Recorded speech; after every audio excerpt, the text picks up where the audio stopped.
La première bougie de la couronne de l'Avent, elle annonce le pardon de Dieu.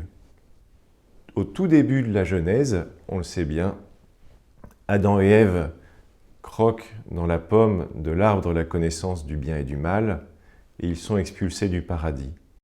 Ils doivent assumer les conséquences de leur péché, comme nous-mêmes, nous assumons les conséquences de ce que nous faisons, en bien comme en mal. Malgré tout, malgré ce pardon de Dieu, les hommes vont beaucoup tarder avant de comprendre qu'eux-mêmes peuvent pardonner. Si on va un petit peu plus loin dans le livre de la Genèse, au chapitre 3, nous trouvons un personnage qui est un descendant d'Adam et Ève, qui s'appelle Lamech, et voici ce qu'il déclare. « Ada et Silla, entendez ma voix, épouse de Lamech, écoutez ma parole. Pour une blessure, j'ai tué un homme. Pour une meurtrissure, un enfant. Caïn sera vengé 7 fois, et Lamech 77 fois. » Ce chiffre de 77, nous ne pouvons pas ne pas le reconnaître. C'est le chiffre que Jésus a donné à Saint Pierre quand celui-ci lui a demandé « Maître, combien de fois dois-je pardonner à mon ennemi ?»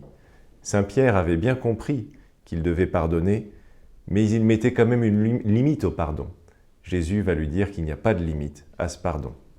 « Je ne te dis pas, dit-il à Saint Pierre, jusqu'à 7 fois, mais jusqu'à 70 fois 7 fois. » C'est-à-dire que le pardon est sans limite. Oui, Jésus est venu apporter la paix. Le petit enfant que porte la Vierge Marie, c'est un petit bébé, mais c'est un prince aussi, le prince de la paix.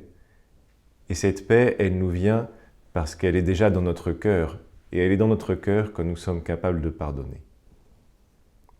Alors peut-être que l'une des premières résolutions que nous pourrions prendre pendant ce temps de l'Avent, qui est un temps de préparation à la naissance de Jésus, à la naissance du Sauveur, ce serait de pardonner. Parfois c'est très dur de pardonner. Parfois c'est assez simple quand on parle de la vie quotidienne, mais il y a des événements qui sont très durs à pardonner et que nous ne pouvons presque pas pardonner sans l'aide de Dieu. Le pardon est quelque chose de vraiment divin. C'est pour cela que ça vaut vraiment la peine de demander à Dieu son aide pour pardonner. Le pardon procure une grande joie, donc n'hésitons pas à demander au Seigneur, « Seigneur, aide-moi à pardonner. Aide-moi à pardonner comme toi tu as pardonné non seulement à ceux qui te le demandaient, mais aussi à ceux qui ne te le demandaient pas, à ceux qui t'ont crucifié, à ceux qui se sont moqués de toi alors que tu étais sur la croix en train de souffrir et de mourir. Et moi aussi, j'aimerais pouvoir pardonner comme toi, tu as pardonné à ces personnes. J'aimerais pouvoir pardonner aussi comme la Sainte Vierge, qui était au pied de la croix, a elle aussi pardonné à ceux qui t'ont agressé.